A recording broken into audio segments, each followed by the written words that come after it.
നാളെ തിങ്കൾ ജില്ലാ കളക്ടറുടെ നാളത്തെ അവധി അറിയിപ്പിനെക്കുറിച്ചും 5 മുതൽ 9 വരെ ക്ലാസുകളിൽ പഠിക്കുന്ന വിദ്യാർത്ഥികൾക്കുള്ള വിദ്യാഭ്യാസ മന്ത്രിയുടെ ഏറ്റവും പുതിയ അറിയിപ്പും കേരളത്തിലെ ഏറ്റവും പുതിയ കാലാവസ്ഥാ മുന്നറിയിപ്പുമാണ് ഇന്നത്തെ വീഡിയോയിൽ നിങ്ങളുമായി പങ്കുവെക്കുന്നത്.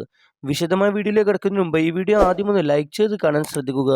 ഉപകാരപ്രദമായാൽ നിങ്ങളുടെ സുഹൃത്തുക്കൾക്ക് ഷെയർ ചെയ്യാനും ഈ ചാനൽ സബ്സ്ക്രൈബ് ചെയ്യാനും മറക്കാതിരിക്കുക. നമുക്ക് നേരെ വീഡിയോയിലേക്ക് കിടക്കാം.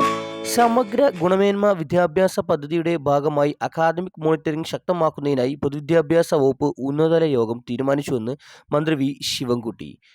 8ാം ക്ലാസ് വർഷാന്ത പരീക്ഷയിൽ വിഷയാടിസ്ഥാനത്തിൽ ചുരുങ്ങിയത് 30% മാർക്ക് നേടണമെന്നതും അങ്ങനെ നേടാത്ത കുട്ടികൾക്ക് അവധിക്കാലത്ത് അധിക പഠന പിന്തുണ നൽകി അടുത്ത ക്ലാസ്സിലേക്ക് കയറ്റം നൽകാനുമാണ് തീരുമാനിച്ചത്. 5 മുതൽ 9 വരെ ക്ലാസുകളിൽ എഴുത്തു പരീക്ഷകൾക്ക് വിഷയാടിസ്ഥാനത്തിൽ 30% മാർക്ക് നിർബന്ധമാക്കും.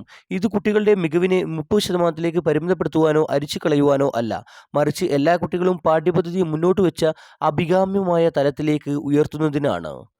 കേരളത്തിൽ വിവിധ ജില്ലകളിൽ യെല്ലോ അലർട്ട് പ്രഖ്യാപിച്ചു. ഇന്ന് ആലപ്പി, എറണാകുളം, തൃശൂർ, മലപ്പുറം, കോഴിക്കോട്, വയനാട്, കണ്ണൂർ, കാസർഗോഡ് ജില്ലകളിൽ യെല്ലോ അലർട്ട് പ്രഖ്യാപിച്ചു.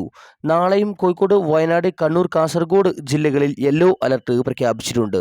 യെല്ലോ അലർട്ട് പ്രഖ്യാപിച്ചിട്ടുള്ള ജില്ലകളിൽ മാത്രമാണ് നാളെ നേരിയ തോതിലെങ്കിലും അവധി പ്രഖ്യാപിക്കാൻ സാധ്യതയുള്ളത്. ഇതേസമയം നിലമ്പൂർ ഉപതെരഞ്ഞെടുപ്പിന്റെ പോളിംഗ് സാമഗ്രികളുടെ വിതരണ സ്വീകരണ കേന്ദ്രമായി പ്രവർത്തിക്കുന്ന മലപ്പുറം ജില്ലയിലെ ചുങ്കത്തറ മാർത്തോമ ഹയർ സെക്കൻഡറി സ്കൂളിന് നാളെയും അവധിയായിരിക്കുമെന്ന് മലപ്പുറം ജില്ലാ കലക്ടർ അറിയിച്ചു.